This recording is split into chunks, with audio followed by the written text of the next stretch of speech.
ಕೋಟ್ಯಾಂತರ ಭಕ್ತರಲ್ಲಿ ಸವಿನಯ ಪ್ರಾರ್ಥನೆ. ಧರ್ಮಸ್ಥಳಕ್ಕೆ ತಲೆ ತಲಾಂತರದಿಂದ ಕೋಟ್ಯಾಂತರ ಭಕ್ತರ ಗಣ ಇದೆ.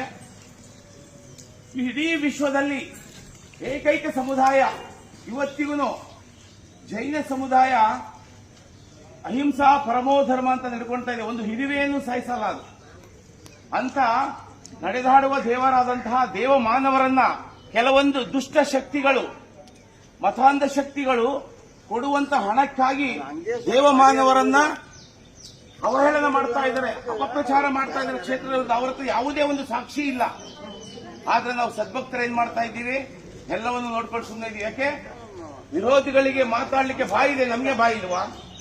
SIT ತನಿಖೆ ಆಗ್ತಾ ಇದೆ, ನಾವು ತನಿಖೆಗೆ ಸಹಕಾರ ಕೊಡಬೇಕು ಅಂತ ಇದ್ದೇವೆ. ಆದ್ರೆ ಅವರು ತನಿಖೆಯನ್ನು ಒಂದು ಅಂದ್ರೆ ವಿರೋಧ ಪಡಿಸ್ಲಿಕ್ಕೋಸ್ಕರನ, ದಾರಿ ತಪ್ಪಿಸ್ಲಿಕ್ಕೋಸ್ಕರ ಅವರು ಪ್ರತಿನಿತ್ಯ ಮಾತಾಡ್ತಾ ಇದ್ದಾರೆ.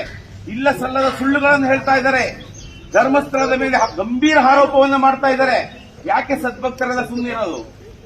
ಇವತ್ತು ನಿಮ್ಗೆಲ್ಲರಿಗೂ ಗೊತ್ತಿದೆ, ವರಮಹಾಲಕ್ಷ್ಮಿ ಹಬ್ಬ, ಇಲ್ಲಿಗೆ ಲಕ್ಷಾಂತರ ಜನರು ಬರಬೇಕಾಗಿತ್ತು. ಆದ್ರೆ ನಮ್ಮ ಮೂರ್ಖ ಹಿಂದೂಗಳು ಅಂತ ಹೇಳ್ಬೇಕು, ಯಾರೋ ಒಬ್ಬ ಮತಾಂಧ ಶಕ್ತಿಗಳಿಂದ ಹಣ ಪಡೆದಂತವನು ಅಪಪ್ರಚಾರ ಮಾಡ್ದ. ಆ ಅಪಪ್ರಚಾರಕ್ಕೆ ಕಿವಿಗೊಟ್ಟು ಇವತ್ತು ಕ್ಷೇತ್ರ ಬಿಗುವಂತ ಇದೆ. ನಾವು ದೇವರ ಮೇಲೆ ನಂಬಿಕೆ ಕಳ್ಕೊಳ್ತಾ ಇದ್ದೀವಿ. ಯಾರೋ ಒಬ್ಬ ಮಾತಿಗೆ, ಮತಾಂಧನ ಮಾತಿಗೆ ದೇವರ ಮೇಲೆ ನಂಬಿಕೆಯನ್ನು ನಾವು ಕಳ್ಕೊಳ್ತಾ ಇದ್ದೀವಿ. ಧರ್ಮದ ಮೇಲೆ ನಂಬಿಕೆ ಕಳ್ಕೊಳ್ತಾ ಇದ್ದೀವಿ. ನೆನಪಿಡಿ, ಓರ್ವ ಬಾಬರ್ ಅಂತೇಳಿ ಭಾರತದ ಮೇಲೆ ಬಂದು ಶ್ರೀರಾಮ ಜನ್ಮಭೂಮಿಯಲ್ಲಿದ್ದಂತಹ ಮಂದಿರವನ್ನು ಕೆಡುವುದ, ಅದನ್ನು ವಾಪಸ್ ಪಡೆಯಲಿಕ್ಕೆ 500 ವರ್ಷ ಸಂಘರ್ಷ ಪಡಿಬೇಕಾಯಿತು. 500 ವರ್ಷ ಸಂಘರ್ಷ ಮಾಡಿದ್ದೀವಿ. ತದನಂತರ ಈಗ ರಾಮ ಜನ್ಮಭೂಮಿಯಲ್ಲಿ ಮತ್ತೆ ಭವ್ಯ ಮಂದಿರ ಕಟ್ಟಿದ್ದೇವೆ. ಇದು ಈ ಒಂದು ಶ್ರೀ ಕ್ಷೇತ್ರ ನೇರವಾಗಿ, ಪ್ರತ್ಯಕ್ಷವಾಗಿ, ಪರೋಕ್ಷವಾಗಿ ಲಕ್ಷಾಂತರ ಜನರಿಗೆ ಉದ್ಯೋಗವನ್ನು ಕೊಟ್ಟಿದೆ. ವಿದ್ಯಾದಾನ ಮಾಡ್ತಾ ಇದೆ, ಅನ್ನದಾನ ಮಾಡ್ತಾ ಇದೆ. ಇಲ್ಲಿ ಯಾವುದೇ ಮತಾಂಧ ಶಕ್ತಿಗಳ ಆಕ್ರಮಣಕ್ಕೆ ಅವಕಾಶ ಕೊಡ್ತಾ ಇಲ್ಲ. ಈ ಒಂದು ಕಾರಣದಿಂದ ಮತಾಂಧ ಶಕ್ತಿಗಳು ಇಲ್ಲಿ ಶಾಲೆ ಮಾಡಬೇಕು ಅಥವಾ ಯಾವುದೋ ಅವರು ಪ್ರಾರ್ಥನಾ ಮಂದಿರ ಮಾಡಬೇಕು, ಏನೋ ಒಂದು ಯಾವುದಕ್ಕೂ ನಮ್ಗೆ ಅವಕಾಶ ಕೊಟ್ಟಿಲ್ಲ ಅನ್ನೋ ಕಾರಣಕ್ಕೆ ಯಾರೆಲ್ಲ ನಮ್ಮ ಒಂದು ಹಿಂದೂ ವೇಷಧಾರಿಯಾಗಿದ್ದಾರೋ ಅಂತವ್ರನ್ನ ಆಮಿಷ ಕೊಟ್ಟು, ಹಣ ಕೊಟ್ಟು ಕ್ಷೇತ್ರದ ವಿರುದ್ಧ ಎತ್ತಿ ಕಟ್ತಾ ಇದ್ದಾರೆ. ಬಹುತೇಕ ಮಂಗಳೂರು ಭಾಗದಲ್ಲಿ ಹಿಂದುತ್ವ ಅಂದ್ರೆ ಗಟ್ಟಿಯಾದ ಒಂದು ಭದ್ರಕೋಟೆ. ಆದರೆ ಕಾರ್ಯಕರ್ತರು ಯಾರಿಗೂ ಗೊತ್ತಿಲ್ಲ. ಈ ತಿಮರೋಡಿ ಎನ್ನುವ ಒಬ್ಬ ಸೈತಾನ, ಅವನು ಧರ್ಮದ ವಿರುದ್ಧ, ಏನು ದೇವರ ವಿರುದ್ಧ ಬರ್ತಿರ್ತಕ್ಕಂಥ ಒಬ್ಬ ಸೈತಾನ ತಿಮರೋಡಿ ಎನ್ನುವನು. ಅವನಿಗೆ 100 ಕೋಟಿ ರೂಪಾಯಿ ದುಡ್ಡು ಕೊಟ್ಟಿದ್ದಾರೆ. ಭವ್ಯವಾದ ಬಂಗಲೆ ಕಟ್ತಾ ಇದ್ದಾನೆ. ಎಲ್ಲಿಂದ ಬಂತು ಚೇತಕ್ ಗಾಡಿಯಲ್ಲಿ ಓಡಾಡ್ತಿದ್ದ ಅವನು. ನಾನೊಬ್ಬ ಹಿಂದೂ ಹೋರಾಟಗಾರ, ಮಧುಗಿರಿ ಮೋದಿ ಅಂತ 15-20 ವರ್ಷದ ಕೆಳಗೆ ಅವನು ಬೈಕಲ್ಲಿ ಓಡಾಡ್ತಿದ್ದವನು ಇವತ್ತು ದೊಡ್ಡ ಮಟ್ಟದ ಒಂದು ಬಿಲ್ಡಿಂಗ್ ಕಟ್ತಾ ಇದೆ. ಐಷಾರಾಮಿ ಕಾರುಗಳು ಇಟ್ಕೊಂಡಿದ್ದಾರೆ. ಅವನಿಗೆ ಎಲ್ಲಿಂದ ಬರ್ತಾ ಇದೆ ದುಡ್ಡು? ಅದೇ ಏನು ವಿಧಾನಸೌಧದಲ್ಲಿ ಬಾಂಬ್ ಹಾಕಿ ಬೆದರಿಕೆ ಹಾಕಿದ್ದಲ್ಲ ಒಬ್ಬ SI ಆಗಿದ್ದಾಗ, ನಿಮ್ಗೆಲ್ಲರೂ ಗೊತ್ತಿದೆ, ಗಿರೀಶ್ ಮುಟ್ಟಣ್ಣ. ಅವನು ಮುಟ್ಟಣ್ಣದ ಮುಟ್ಟಾಳ. ಅವನು ಪ್ರತಿನಿತ್ಯ ನಾವು ಇಡೀ ಕೋಟ್ಯಾಂತರ ಭಕ್ತಾದಿಗಳು ನಂಬಿರ್ತಕ್ಕಂಥ ದೇವರನ್ನ, ದೇವ ಮಾನವರನ್ನ ಅವಹೇಳನ ಮಾಡ್ತಾ ಇದ್ದಾನೆ ಬಾಯಿಗೆ ಬಂದಂಗೆ. ಯಾವ ಸಾಕ್ಷಿ ಇದೆ? ನೀವು ಯಾರು ಕೇಳ್ತಾ ಇಲ್ಲ. ಸಾಕ್ಷಿಗಳಿದ್ರೆ ತಗೊಂಡು ಕೋರ್ಟ್ ಮುಂದೆ ಕೊಡ್ಲಿ. ವೈಯಕ್ತಿಕ ತೇಜೋವಧೆ ಕಾನೂನಿನಲ್ಲಿ ಅವಕಾಶ ಇಲ್ಲ. ಯಾವ ಕಾನೂನು ಹೇಳದ ವೈಯಕ್ತಿಕ ತೇಜೋವಧೆ ಮಾಡೋ ಅಂತೇಳಿ. ಸಿದ್ದರಾಮಯ್ಯನವರನ್ನ ನಾವು ಯಾರಾದ್ರೂ ಒಂದೇ ಒಂದು ಮಾತು ಬೈದ್ರೆ ಮಾರನೇ ಬೆಳಿಗ್ಗೆ FIR ಆಗಿ ಅರೆಸ್ಟ್ ಮಾಡ್ತಾರೆ. ಅದೇ ಸಿದ್ದರಾಮಯ್ಯನ ಅವಧಿ ಎಷ್ಟು? 5 ವರ್ಷ CM. ನಡೆದಾಡುವ ದೇವರು ಧರ್ಮಸ್ಥಳ ಶ್ರೀ ಕ್ಷೇತ್ರ ಲಕ್ಷಾಂತರ ಜನಕ್ಕೆ ಅನ್ನದಾಸೋಹ, ವಿದ್ಯಾದಾಸೋಹ, ಉದ್ಯೋಗ ಎಲ್ಲವನ್ನೂ ಕೊಡ್ತಾ ಇದೆ. ಒಂದೊಂದು ಸಂಸ್ಥೆ, 100 ಸಂಸ್ಥೆಗಳಿದೆ ಧರ್ಮಸ್ಥಳದವು. ಒಂದೊಂದು ಸಂಸ್ಥೆಗೆ ಈಗ ಉದಾಹರಣೆ ಹೇಳಬೇಕು ಅಂದ್ರೆ ಗ್ರಾಮೀಣಾಭಿವೃದ್ಧಿ ಯೋಜನೆ ಇದೆ. 40,000 ಜನ ಉದ್ಯೋಗ ಸಿಕ್ಕಿದ್ದಾರೆ. ಈ ಕ್ಷೇತ್ರದಲ್ಲಿ ಸುಮಾರು ಒಂದು 8ರಿಂದ 10,000 ಜನ ಇದ್ದಾರೆ. ಉದ್ಯೋಗ ಕೊಟ್ಟಿದೆ. ನೋಡಿ, ಅವರ ಷಡ್ಯಂತ್ರ ಒಂದೇ. ಈ ಒಂದು ಕ್ಷೇತ್ರವನ್ನ ಏನಾದ್ರೂ ಮಾಡಿ ಒಂದು ಸಣ್ಣ ಆರೋಪವನ್ನು ಕ್ಷೇತ್ರದ ಮೇಲೆ ಹೊರಿಸಿ ಇದನ್ನ ಮುಜರಾಯಿ ಇಲಾಖೆಗೆ ತಗೋಬೇಕು. ಆ ನಂತರ ಇಲ್ಲಿ ಎಲ್ಲ ಹಿಂದೂ, ಮುಸ್ಲಿಂ, ಕ್ರೈಸ್ತ, ಇನ್ನೊಬ್ರು ಮತ್ತೊಬ್ರು ಎಲ್ಲರನ್ನೂ ಇಲ್ಲಿಗೆ ತುಂಬಿ ಈ ಪವಿತ್ರ ಕ್ಷೇತ್ರವನ್ನ ಅಪವಿತ್ರಗೊಳಿಸಬೇಕು. ಇದನ್ನ ಬಿಸಿನೆಸ್ ಕೇಂದ್ರವನ್ನಾಗಿ ಮಾಡ್ಕೋಬೇಕು ಅನ್ನೋದು ಅವರ ಷಡ್ಯಂತ್ರ. ಅವರ ಷಡ್ಯಂತ್ರಕ್ಕೆ ಅನುಗುಣವಾಗಿ ಕೆಲವೊಂದು ಮತಾಂಧ ಶಕ್ತಿಗಳ ಜೊತೆ ಕೈ ಜೋಡಿಸಿರ್ತಕ್ಕಂಥ ನಮ್ಮವರೇ ಅಪಪ್ರಚಾರ ಮಾಡ್ತಾ ಇದ್ದಾರೆ. ದಯವಿಟ್ಟು ಈ ವಿಚಾರವನ್ನ ದೊಡ್ಡ ಮಟ್ಟದಲ್ಲಿ ನೀವು ಹಂಚ್ಕೊಳ್ಳಿ.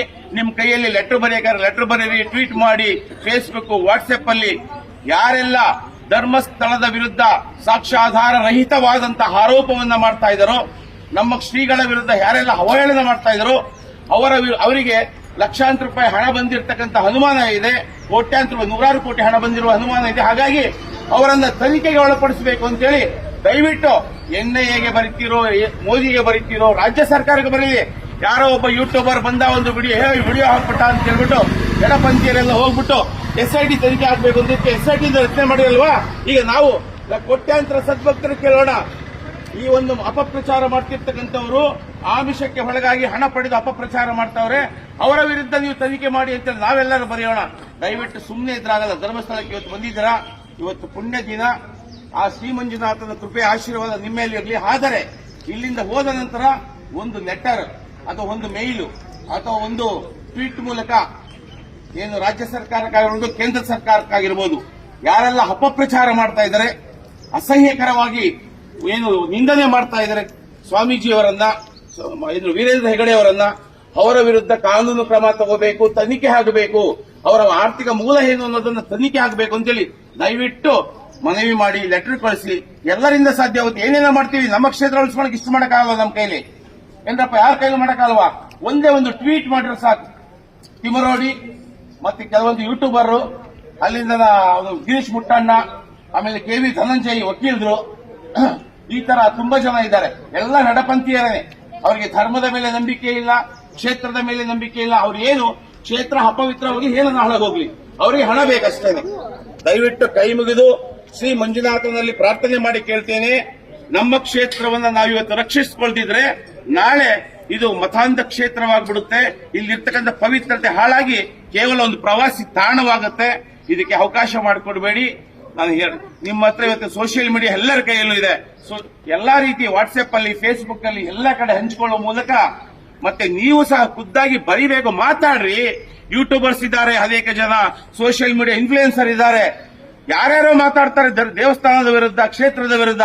ಯಾಕೆ ನಮಗೆ ಮಾತಾಡಿದ ಭಗವಂತ ಬಾಯಿ ಕೊಟ್ಟಿಲ್ವಾ? ಕಾನೂನು ನಮಗಿಲ್ವಾ? ಫ್ರೀಡಮ್ ಆಫ್ ಸ್ಪೀಚ್ ಇರ್ತಕ್ಕಂಥ ಕೇವಲ ವಿರೋಧಿಗಳಿಗೆ ಮಾತ್ರನಾ? ನಮಗೆ ಫ್ರೀಡಮ್ ಆಫ್ ಸ್ಪೀಚ್ ಇಲ್ಲ.